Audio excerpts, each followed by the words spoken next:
There's SEO, pay-per-click advertising, Facebook, Instagram, YouTube, email, Google Shopping, affiliate marketing. Where do you even begin when it comes to digital marketing? Well, I might be the best one to explain this. Today, I'm a 7-figure blogger and YouTuber that teaches thousands of students how to make money online. And in my career, I was a digital marketing manager at an agency, e-commerce manager for a 9-figure brand, an affiliate manager, and a digital marketing director for a tech startup in Austin. So I've lived and breathed digital marketing for the last 8 years. And the truth is, the digital strategies that you use are dictated by the type of product that you're selling and what type of business you are. So what makes sense for an e-commerce business isn't going to make the same sense for a blogger or YouTuber or a SaaS company. So that's why in today's video, I'm going to cover the marketing funnel, exactly how to think about digital marketing in the 2020s, and the very specific tactics for each type of online business. But before we get started, I want to invite you to watch my free masterclass on how to start a profitable content and blogging business. Just make sure to click the link below. It covers my exact SEO, link building, affiliate marketing strategies. So click that. It's a good masterclass, and let's get into the topic for today.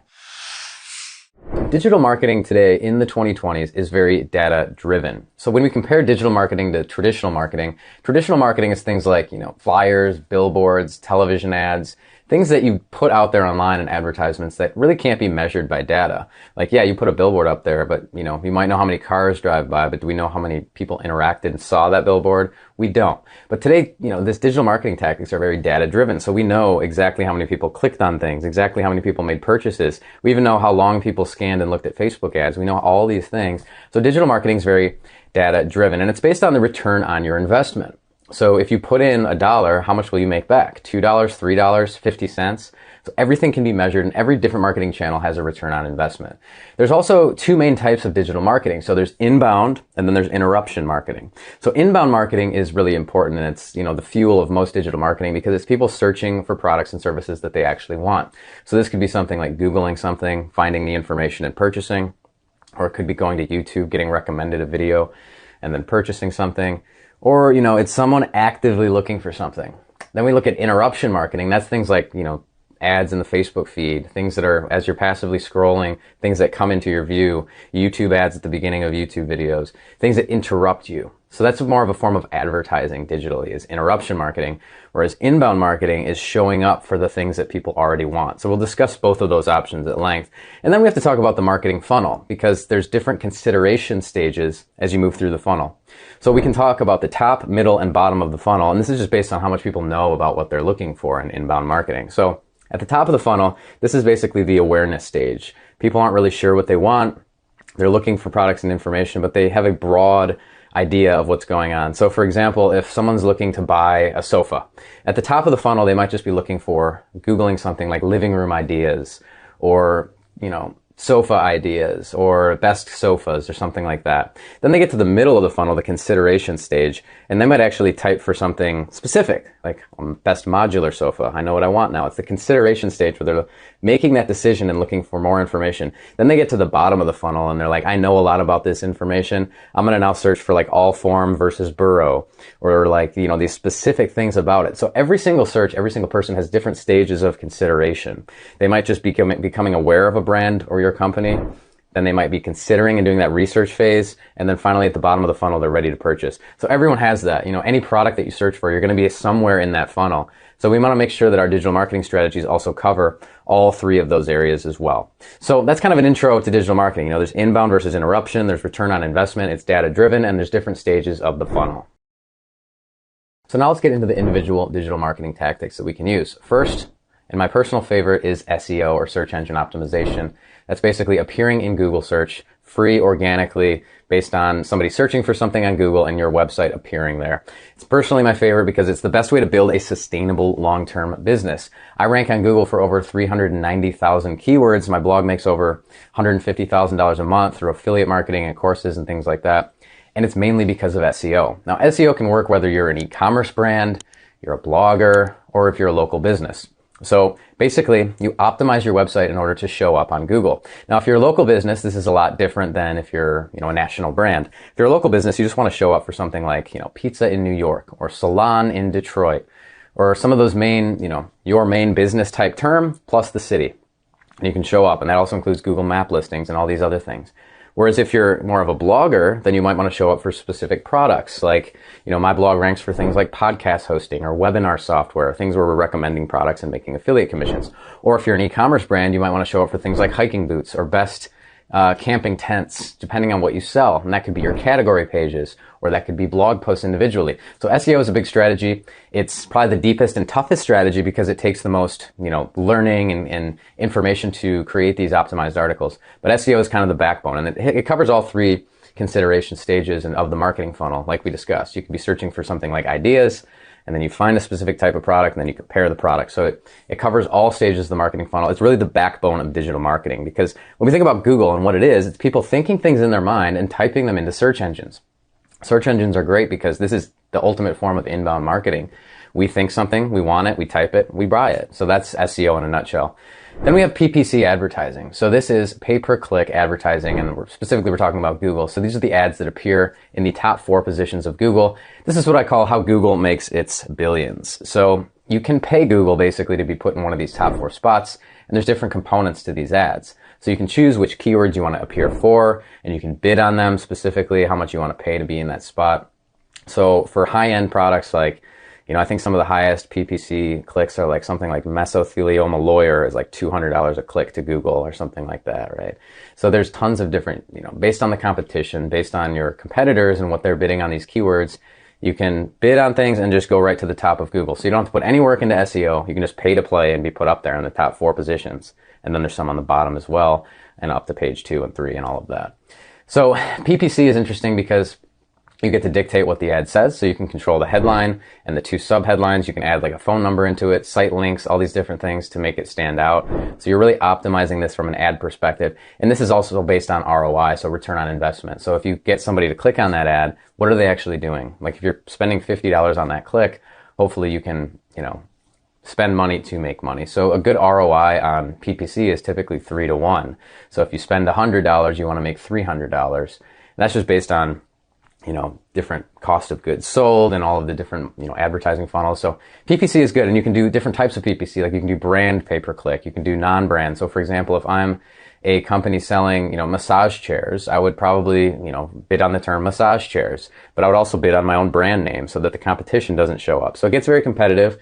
It gets, people throw a lot of money at this. So it's one of the highest cost digital marketing channels out there. But it's good if you're an e-commerce brand, if you're a large SaaS company or a brand that really wants to compete, you have to do PPC. Another one is social media. So social media, we can talk about organic social media and then paid social media. So organic social media is kind of a tougher digital marketing channel nowadays. Getting organic views on Facebook kind of went away in favor of Facebook advertising. So if you're a local business, yes, you can create a Facebook page and put your content out there and you'll be fine. But for a larger national brand, organic reach has really decreased. So you really need to focus on Facebook advertising. Now, Facebook advertising works great for a couple of different business types. One is e-commerce. So if you're an e-commerce store owner, you should have Facebook ads running because you can show people your products that you recommend. You can do abandoned cart type things. You can dictate with Facebook DPA ads. Specifically, like if somebody viewed this specific product page, then you can do a carousel ad on Facebook showing them that specific product again, retargeting. So it's really good for like retargeting, Facebook ads, showcasing your products on video, getting to a new audience. I know a lot of people specifically, like I don't personally scroll through Facebook and purchase things that I see, but I know a lot of people that do. So Facebook is also, with Instagram ads, that also brings up like TikTok ads and things like that. There's 2 ways to look at it. This is interruption marketing, pretty much, when we're talking about social media ads. People are scrolling through their feed, and then you're showing them your product or service, whether it's TikTok, Facebook, or Instagram. So you need really strong, like, imagery, strong videos, a good brand story. But also there's 2 different things. There's prospecting, which is finding a new audience, brand new, that's never seen your brand before, and then there's retargeting. So retargeting is the best use of social media ads because it's people that already visited the website. They're being reminded of you, and they're purchasing. So the ROI on something like retargeting can be like 10 to 1. You can make a ton of money with it, whereas prospecting or finding a new audience, the ROI might be 2 to 1. So you spend 100 to make 200, but you're kind of growing your brand through that. So social media is also an interesting strategy for digital marketing. Now, next, let's talk about YouTube. So YouTube is probably the best and biggest organic growth channel today. If you want to become a brand and get people to know who you are and like you, know, and trust you, you start a YouTube channel. So there's a reason, like, I started a blog. I started making over $100,000 a month with my blog. Then I shifted to YouTube because that's where a new audience could be built. There's a lot more, it's a lot more interesting to see me on camera talking than it is to necessarily read an article of mine about digital marketing. Because I have an article on digital marketing, but it's kind of more interesting to hear about it from me and my experience. So YouTube is a great organic growth channel, probably the best organic growth channel today, whereas Facebook and all that other stuff used to be. So YouTube is a way that you can, really showcase your brand, highlight your brand story, do things organically, push people to your email list, and a lot more with YouTube. Next, let's talk about email marketing. So email marketing is not the sexiest form of marketing. However, it's probably one of the best. It has an ROI of about 36-1 typically. And email marketing works great, but it has to be in tandem with another marketing channel. So for example, you can't just magically build an email list. You have to have a strategy behind your email marketing. So that could be getting people to visit an article on your website and then using an exit intent pop-up to get people to sign up to your email list. It could be getting people in the YouTube description, like this video, to sign up for something. It could be an ad, like a Facebook ad, getting people to sign up for your email list. It could even be on the homepage, like Nike.com or Dick'sSportingGoods.com. Get 10% off when you sign up for this. So email marketing is a great way to hit people in their inbox. You can do things like, abandoned cart emails, welcome series. Once it's set up and automated, it's probably one of the best organic sales channels that you'll have. So email marketing works great, but it has to be used in tandem with other channels. And then finally, let's talk about affiliate marketing. So affiliate marketing is an interesting one that not a ton of people know about, but affiliate marketing is really powerful. So I was an affiliate manager for a large tech company in Austin, and I saw all of these affiliates and bloggers making a ton of money promoting products and services. So how affiliate marketing works is basically, if you're a brand, if you're an e-commerce brand, say REI, and you want people to buy your hiking boots on Google, well, you can create an article on hiking boots. You can have a category page about hiking boots, but you can't dominate all 10 listings, right? The first page of Google has 10 spots, but if you're a brand, you can pretty much only have 1 or 2 max. So what about the other 8? Well, that's where affiliates and blogs come in. They kind of work as a third-party sales team, and you can work with them, other bloggers, pay them commissions on any sales that they bring your way. So if you search something like hiking boots, you might see REI is there, but you might also see a site like Switchback Travel that's recommending REI as the #1 spot. So in addition to REI's post, the affiliate's also pushing people and making more sales for them. So it's a great, third-party sales team that affiliates and other websites can drive sales on a brand's behalf. So this is the way that my blog makes, I make over $80,000 a month with affiliate marketing, recommending software and products like that. So it's a win-win for the advertiser and the affiliate. It's a big business model, and it's a way that you can dictate, and control your ad spend. So one nice thing about affiliate marketing too is that you're not beholden to like spending a bunch of money up front like you are with pay-per-click and then hoping it works. You can dictate your commission rates and only pay when sales are generated. So like, let's say you're, that e-commerce brand, well, I'll pay my affiliate 10% if they make a sale. So that ROI is like 9 or 10-1 at that point. So it's a really good marketing channel from an ROI perspective. It can help accelerate and amplify your messaging outside of your own website. All right, so those are some of the main digital marketing tactics and strategies individually that you can use. But let's talk about the individual strategies by business type, because the type of business you have is going to really dictate the type of digital marketing strategies that you use. So first, let's talk about e-commerce or selling physical products, because this is a completely different strategy than something like blogging or a local business or something like that. So selling physical products is all about building a real brand and alignment among all of your marketing channels. So if you're in e-commerce, it's really difficult and one of the tougher models because you have to master all of these different disciplines. You can try to start with one, like a lot of people just go for Instagram or try to go viral on TikTok or something. But to really become a real e-commerce brand, you need to have alignment among all marketing channels and be pretty good at all of them. So number one, you have SEO. So you need to rank your product category pages. So for example, if you're selling headphones, you want to rank for headphones or earbuds or things like that. And typically when people search for a specific product without the word best, like something like laptop or headphones or something like that, that's where e-commerce product categories come in.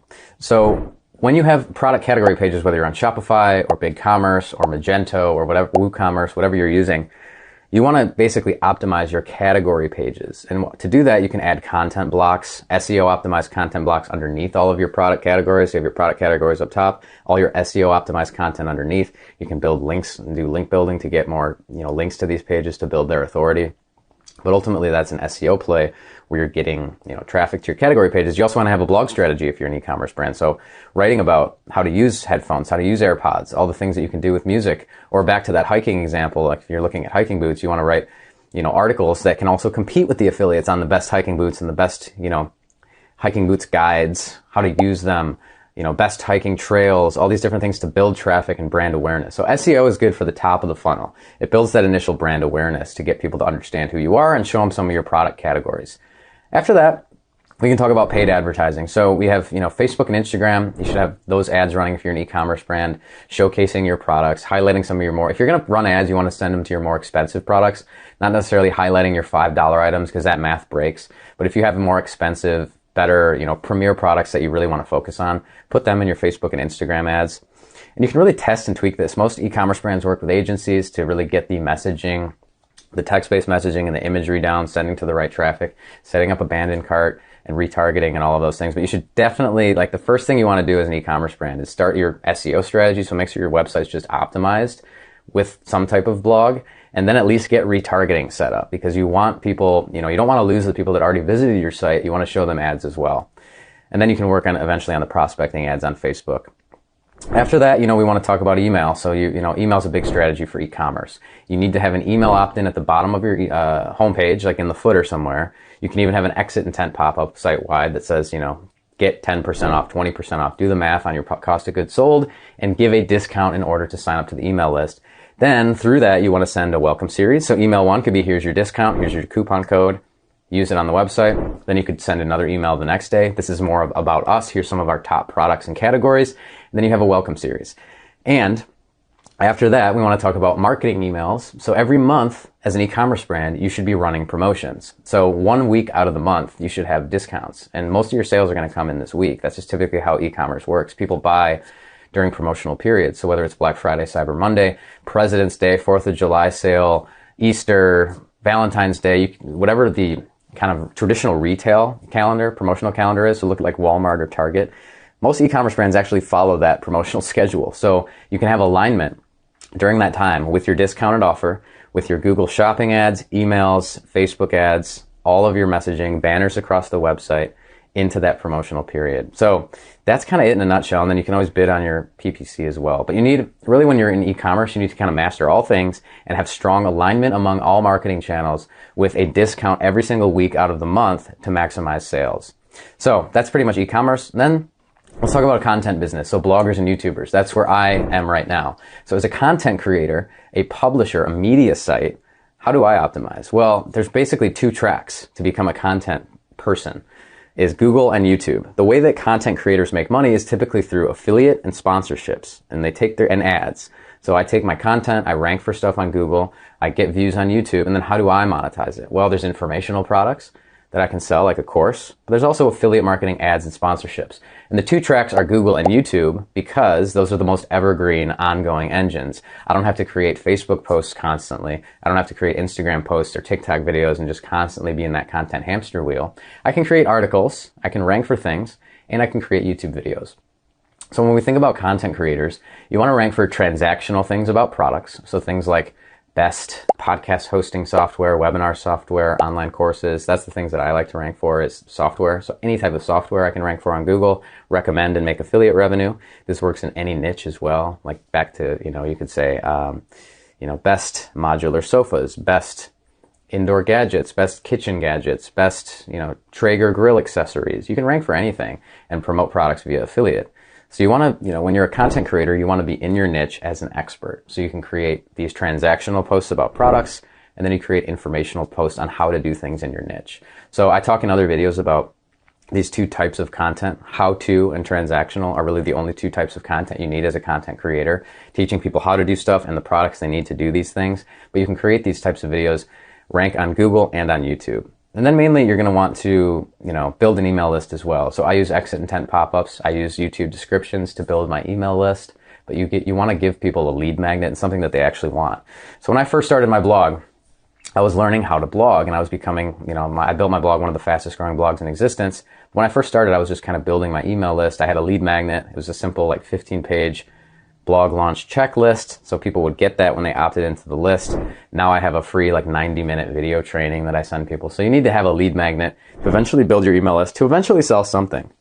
As a content creator, the first goal is kind of to rank content and then eventually sell something. So you want to just build that email list in the meantime.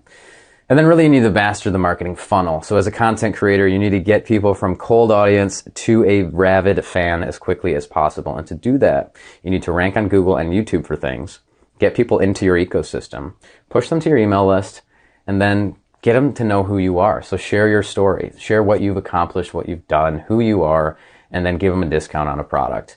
And that's typically how it works. So in the marketing funnel, that includes things like, email marketing software, sales funnel software, deadline software, landing page builders, and things like that. So it gets pretty deep. But as a content creator in digital marketing, it's mainly organic. You don't want to pay a bunch of ads to get people to your content. That's why they want to run ads as an affiliate. Like, I can get traffic quickly and make money through affiliate. It doesn't work that way.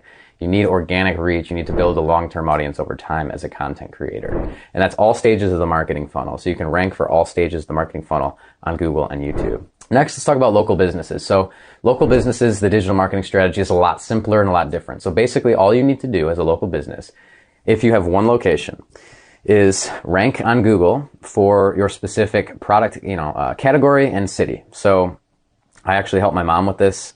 She has a salon, and I helped her rank. So salon plus city. And I put that in the homepage. So on the homepage somewhere, you need to write the exact specific content that has that. So like, we are a salon in city. And you say that a couple times in the homepage, because Google needs to know it's on the website. So on the homepage, you should have what you're offering and the city. And then you want to optimize your Google My Business listings. So that's things like getting reviews on Google.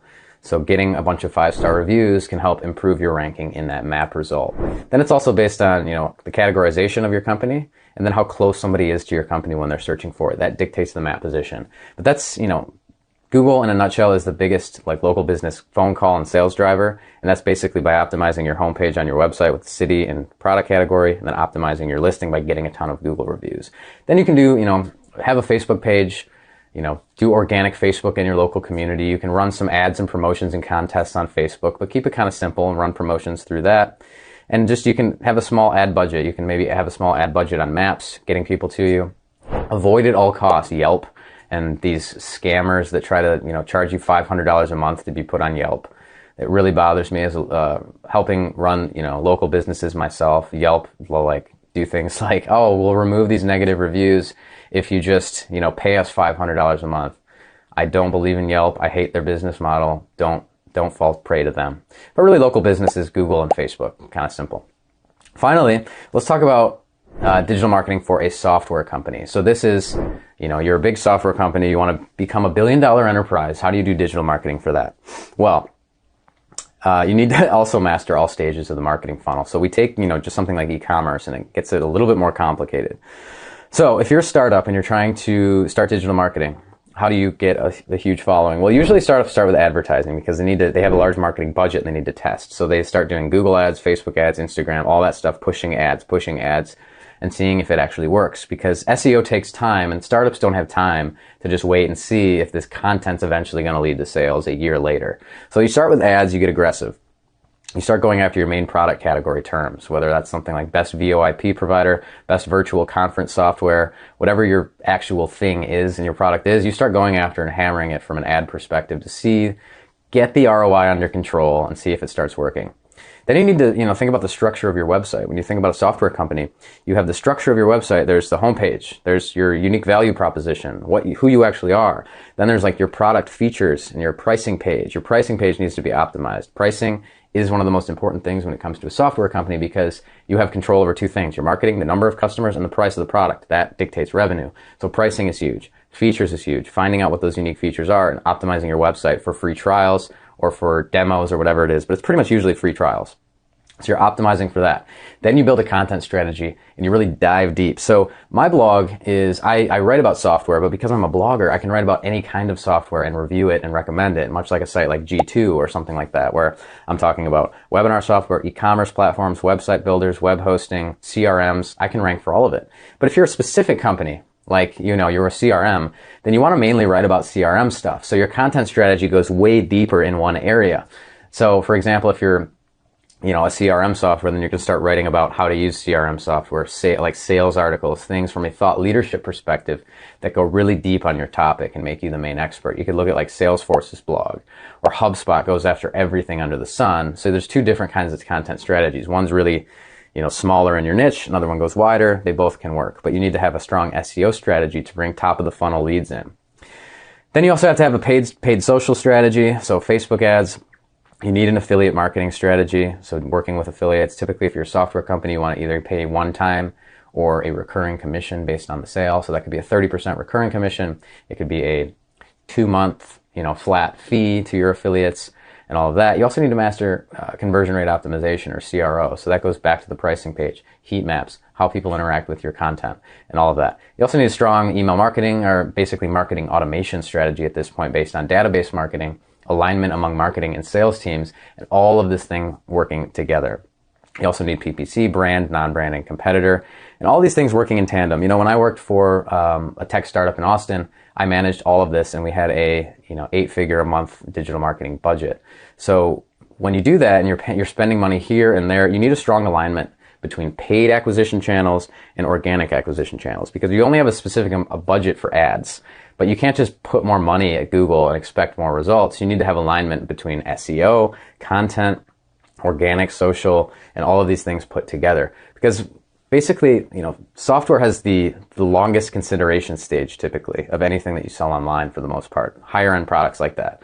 And this is what we found. So it was kind of interesting. People at the top of the funnel, they find a piece of software. They find your business via organic SEO, so a blog post, or an affiliate, so an affiliate site. And then start understanding, okay, I've heard of this brand now, I know who they are. Then they can either go next to PPC, they might search the brand, type it in, they can click on an ad and convert. If they don't convert, or they don't convert via retargeting on Facebook, then they go back into the consideration stage. They go back to organic, they go back to affiliate, they do this research and consideration stage, and then they might finally convert via PPC or direct traffic, because they basically need to know who your brand is. And once they finally know all of that and they type your brand into Google, or they just do yourname.com and go direct, that's when most conversions come in. So attribution is really important when it comes to this as well in digital marketing. You have to know where people came from, and that's kind of the strategy. It's organic to ads, back to organic to affiliate, then finally to know who you are. So you have to have strong alignment among all digital marketing channels. Everything has an ROI, everything can be measured, everything can be tracked, and your brand needs all of them. So if you're just starting out and you're a beginner, you need to master one of these things, not all of them. So e-commerce and software companies, and this is like, big national stuff here, they need to know all of these things. But if you're just starting out, and you're like me, and you just want to make some money online, master, just one of these at a time. And really the main ones that I always recommend is SEO, Google traffic, and then maybe YouTube. So if you want to learn more, if you want to learn how I built, my blog into a 7-figure a year business, the exact content, link building, and affiliate marketing strategies I use as a content creator, make sure to watch my free masterclass. Thousands of students have gone through it, had a lot of aha moments. It covers my exact story, how I built one of the fastest growing blogs in existence. So check it out, click the link in the description below, and let me know. What do you think about these digital marketing strategies? Are you using any of them today? What type of business do you have, and how are you using digital marketing? I'd love to hear about your experience. Let me know in the comments below. Please like this video, and I will see you in the next one.